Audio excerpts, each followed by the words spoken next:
자, 빅터 프랭클의 심리학과 심리치료. 자, 봅시다. 심리치료는 심리학적 지식을 바탕으로 심리적 고통과 부적응의 문제를 해결하고자 한다. 자, 첫 번째 문단에서 중요한 게 나왔어요, 벌써. 자, 심리치료의 목적이 나왔습니다. 그 목적이라고 하는 것은 뭐야? 심리적인 고통, 첫 번째. 다음 두 번째는 뭐야? 부적응 문제.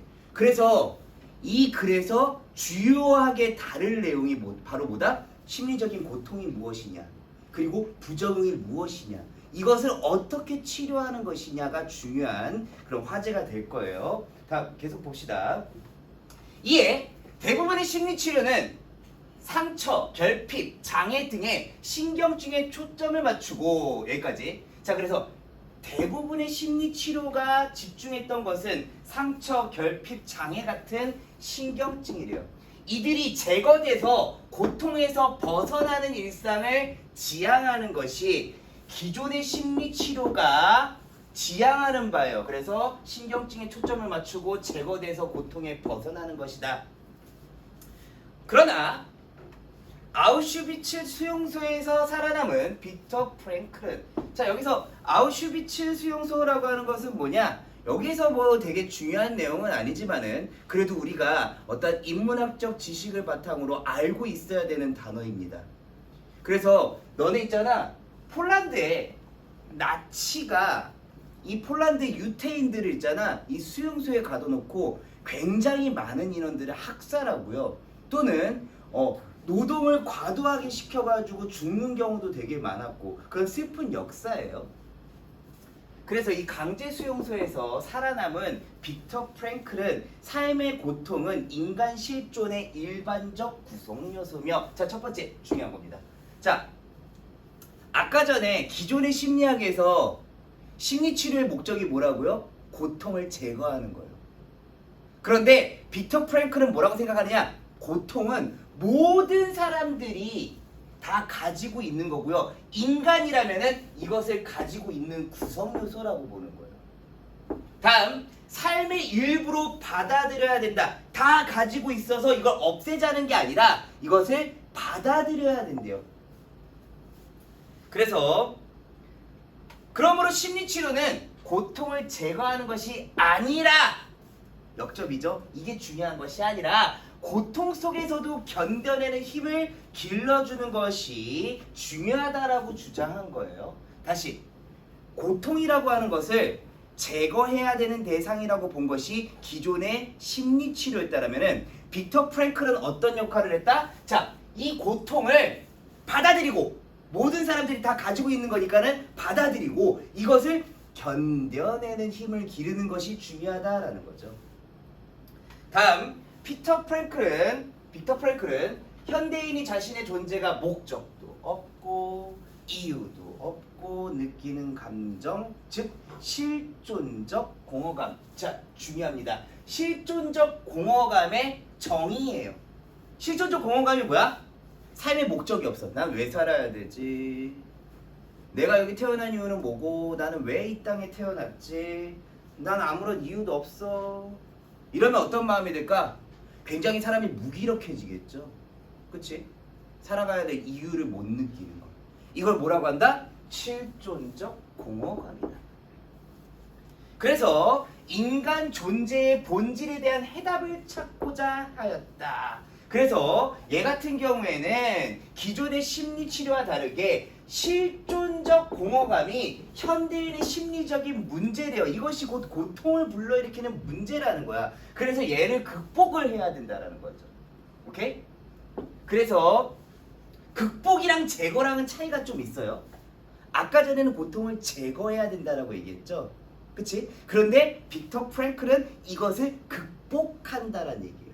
제거랑 달라요. 뒷부분에 문제도 나오지만 이게 되게 중요한 거예요.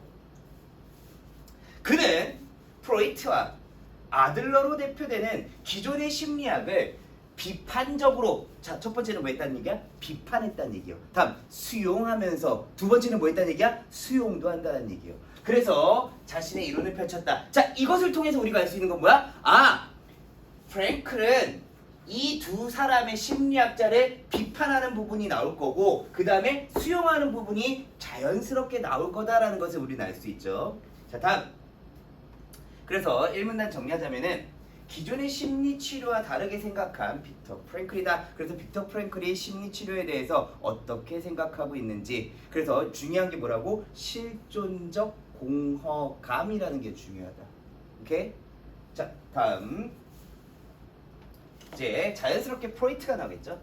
프로이트의 심리학은 인간의 무의식을 발견하고 그 중요성에 주목했다라는 점에서 빅터 프랭클에게 영향을 미쳤다라는 것은 여기에서는 뭐야? 일단 수용한 부분부터 나옵니다. 그럼 뭐야? 프랭클도 뭘 수용했다? 무의식이라고 하는 개념에 대해서는 수용을 했다.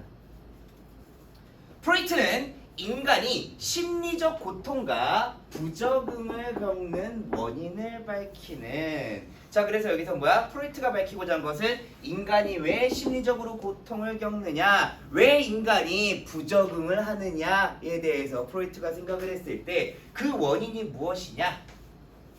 그는 무의식 속에 억압되어 있는 인간의 원초적 욕구를 그 원인으로 지목하였다. 그래서 뭐야? 원초적 욕구가 어떻게 되는가? 억압되어 있대요, 무의식 속에. 그래서 이 무의식 속에 억압되어 있는 이 원초적 욕구가 인간의 어떠한 심리적인 고통과 부적응을 발생시킨다라고 본 거예요. 프로이트에 따르면은 인간은 성적 본능, 공격성과 같은 쾌락 의지를 원초적인 욕구로 갖는다. 자, 그러면은 다시 한번 얘기해서 성적 본능이라든지 공격성 같은 것들이 무의식 속에 내재되어 있는데 이런 것들이 지금 뭐야? 억압되었을 경우에는 심리적인 고통과 부적응이 발생한다는 거죠. 어린 시절에 얘는 있잖아. 지금 현재 이런 것들이 좌절되었다라는 게 아니라 어린 시절에 이러한 쾌락 의지가 좌절되어서 무의식 속에 억압되어 있다가 이후 신경증을 유발한다라고 본 거예요. 프로이트 심리학 같은 경우에는 그런 게 되게 많아요. 어렸을 적에 배변 훈련을, 배변 훈련이라는 건 똥 싸는 거잖아, 그치? 이 똥 싸는 것도 따지고 보면 이런 원초적인 욕구죠, 배설욕이죠. 그런데 이런 것들이 만약에 있잖아, 너무 심하게 억압되면은 그러면은 나중에 커서 그래서 막 도벽을 한다든지 이러한 이상현상들이 발생한다라고 봐요. 어렸을 때 어떠한 억눌린 무의식이 중요한 겁니다. 그래서 이 어린 시절에 이러한 쾌락의지가 좌절되어서 무의식 속에 억압되어 있다가 신경증을 유발한대요. 자, 다음. 프로이트는 사람의 행동, 사상, 정서를 결정하는 원인이 오직 이 말이 중요합니다. 시험 문제 낼 만한 것들이 되게 많아요. 유일하다는 얘기죠. 그래서 오직 쾌락의지다. 인간의 행동은 쾌락 의지에 따라서 달라지는구나 라는 걸 알 수 있어요. 이게 중요합니다.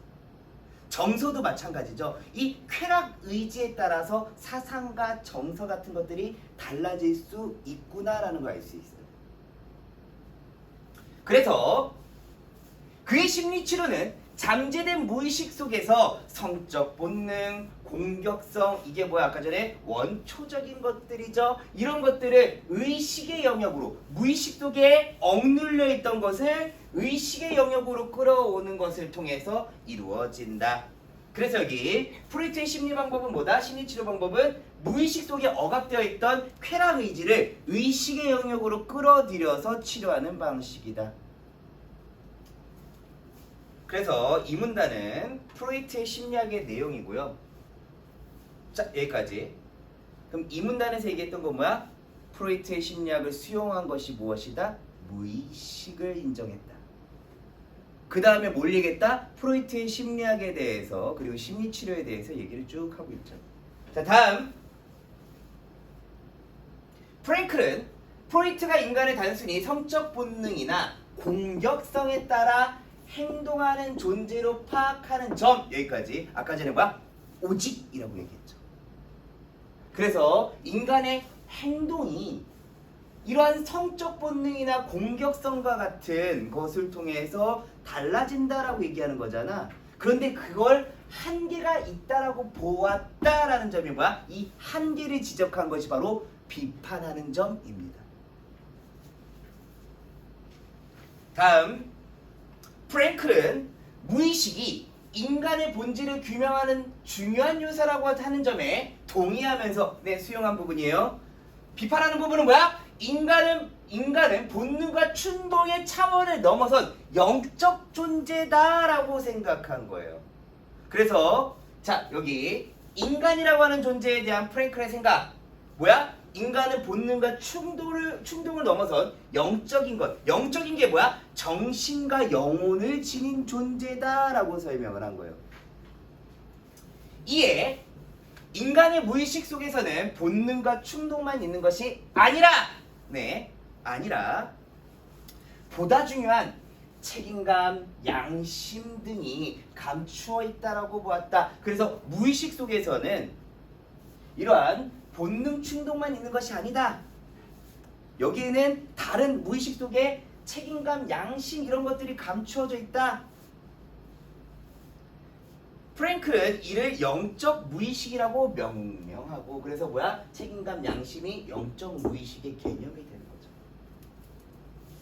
현대인의 심리적인 고통과 부정은 영적 존재로서의 인간의 본질을 잃어버렸기 때문이다. 그래서 다시 정리하자면은, 자, 프로이트 같은 경우에는 인간의 고통이 어디서 온다고? 쾌락의지가 좌절되었을 때, 그때 어린 시절에 좌절된 것들이 나중에 이게 삶의 고통이나 그리고 부정으로 온다라고 얘기했죠.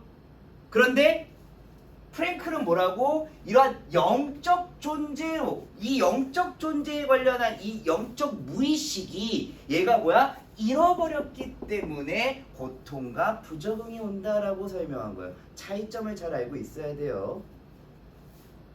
자, 그래서 산문단은 프랭클이 프로이트 심리학에서 수용하는 부분과 그리고 이 비판하는 내용을 통해서 이 프로이트와 심리학의 차이가 조금 드러나죠. 자, 다음 이번에는 아들러예요. 무엇을 수용하고 무엇을 비판했는지 중심으로 봐야 됩니다. 아들러의 심리학은 프랭클이 자유와 책임을 인간 존재의 본질로 파악하는 밑거름이 되었다. 이 얘기는 뭐야? 이 아들러는 자유와 책임이라고 하는 것이 인간 존재의 본질이다라고 보는 거예요. 그래서 이게 미친 영향, 그래서 뭐야? 이것을 수용한 거죠. 그래서 아까 전에 1문단에서 있잖아. 인간 존재의 본질에 대한 내용이 나왔어요. 다시 한번 돌아가 볼게요.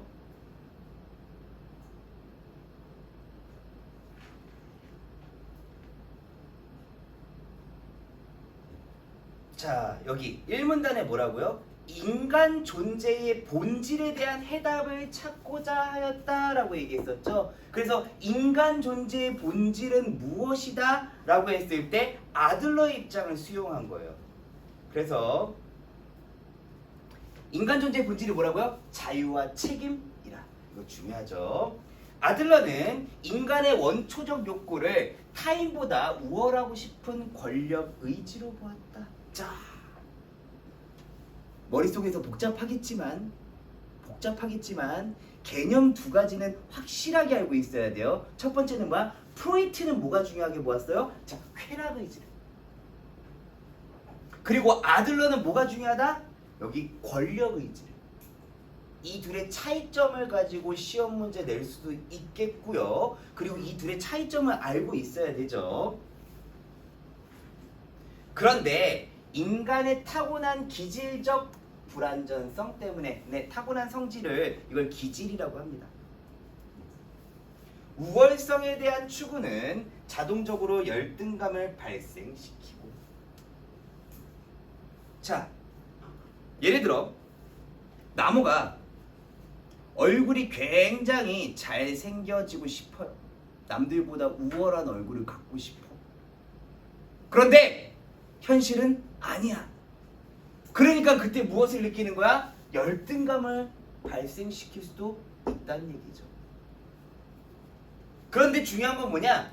그러한 열등감은 나무만 가지고 있는 것이 아니라 서윤이도 가질 수 있고요, 다나도 가질 수 있고요, 나도 가질 수도 있고요, 범준이도 가질 수 있어요. 모든